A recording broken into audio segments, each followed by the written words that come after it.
Greetings everyone, I am Dr. Wolf, and I just saw horseplay. Oh my goodness. I'm glad to see that the show is putting more emphasis on Celestia these days, because for the first several seasons, she barely had anything outside of the mentoring role and kind of being pushed aside whenever there was a major crisis going on. At the same time though, it's kind of weird to see her suddenly prancing around the room when she suddenly gets excited about something. It's both entertaining and just a little confusing. Perhaps it's more about just remembering the time way back when she was a filly and just being so nostalgic in the moment.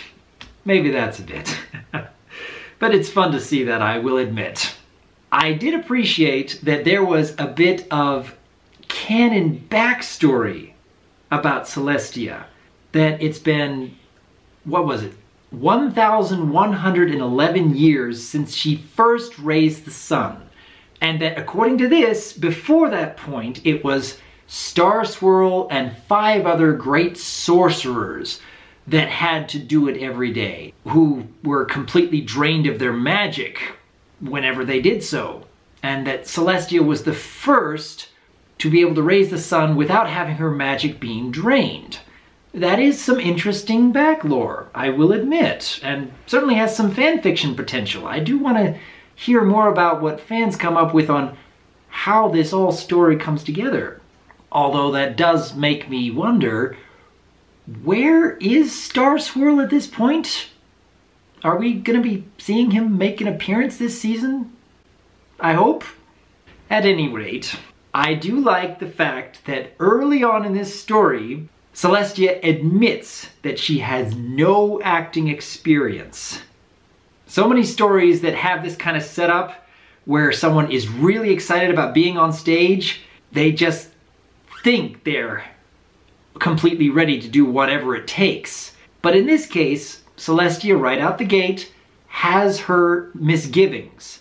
And in fact, it's Twilight who is constantly encouraging her, constantly encouraging everyone else. And as per usual, Spike is trying to rein her in from the very beginning. And Applejack is trying to rein her in from the very beginning. And it's because Twilight wanted so much to give something back to Princess Celestia. Give her an experience that she's never had before. Something that's truly special from her childhood. That seems very genuine. That does seem very in character for her. And the fact that she's willing to go so far not to tell her the truth, yeah, it is a little cringe-inducing at moments, given all the lessons she's had in the past, and you'd think that this would really get ingrained into her mind, but yeah, I think I can understand that. I think I can get behind her going this far to try desperately to make this work. Just to give her mentor, the one pony she looks up to more than anyone else in her entire life, this one chance to relive that excitement from her own fillyhood, as Celestia puts it. Yeah, that does seem genuine. But it does make a lot of the story very predictable. It does make a lot of what's coming, yeah, you know exactly what's going to happen where, and yeah, it's okay. I will admit there were quite a few chuckle-worthy moments sprinkled in though, because how many of us expected to see Celestia using the Royal Canterlot voice? I don't know if the writers were ever going to bring that back up, but sure enough, yeah, that works. That really made me laugh out loud. And I gotta give props to Nicole Oliver here. Acting as though you have no idea how to act and making it sound really plausible, that's really good. That's really well done. Okay.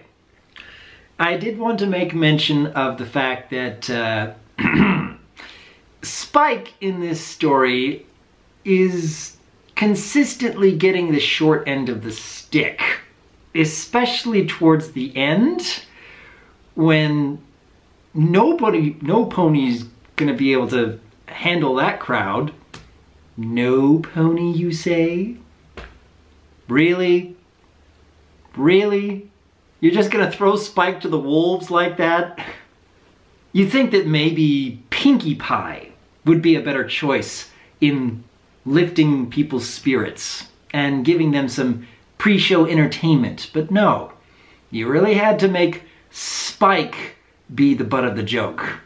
Doesn't really speak very highly of the rest of the main six here, does it?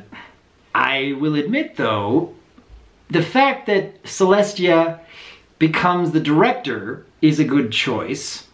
It does show that, hey, just because she is not very strong in her acting ability doesn't mean that she can't be an essential part of making this play work. And yeah, we know that she's a great leader, that she's great at being able to bring ponies together and showing what they can be strong at. And the fact that she chooses Fluttershy of all ponies to play her part, it's kind of like a callback to Fake It Until You Make It, isn't it? It's basically where she gets Fluttershy to shut her eyes and then gets her to visualize the role, kind of like what Rarity and the raccoons did back in that previous episode. And the more you look at it, the more you come to realize, you know, Fluttershy has quite the hidden ability to really get into a role if she's properly set up, if she's properly motivated. And she can get over her stage fright, of course. But yeah, I think that there is a subtle connection to this previous episode. Just very subtle. And the fact that they do keep it consistent that Celestia can be a very good actress if she's poking fun at others. I mean, this was established way back in season 1 with the constant filling up of the tea. I think it was a bird in the hoof. She knows what she's doing if she's trying to lighten everybody's mood, if she's trying to uplift people's spirits, if she just wants to have that gotcha moment. So it was never about that she couldn't act. It was more about, it's just she has to be in the right role. Another point that kind of got to me when watching this is the fact that when they brought out the hecklers, just to prove a point that Celestia is able to solve a bit of an unexpected crisis, that seemed a little over the top. The fact that they're laughing at this obviously very low production using young children to play their parts, they're just heckling right off the bat. Yeah, I don't know. It really makes the audience seem a little too trollish, I should say, just to prove a point, but oh well. I did think that overall it is an effective message, and I did very much appreciate that genuine moment between Celestia and Twilight. You really do believe she would go this far just to give Celestia this chance to relive her excitement from her fillyhood. And it is sweet for that moment. I do hope that there are future episodes where we can see more of that, because yes, I would have loved to see more of this in previous seasons. But overall, if it's going to be in stories where you know exactly what's going to happen pretty much every step of the way, I don't know if there's much reason for me to go back and watch this episode again, outside of maybe a couple of moments where, yes, it did make me chuckle. But I don't know. What did each of you think about horseplay? Was that an effective setup? And the fact that Twilight was willing to go that far in order to make everything work. Even to the point where, yeah, she's going to have a breakdown moment and you know it's gonna slip at the exact wrong time. Do you think there is any way they could have made this better while keeping everything set up the way it was? Or do you think that, hey, it works pretty well as is? Let me know. Because as usual, I am Dr. Wolf, and I look forward to hearing from you.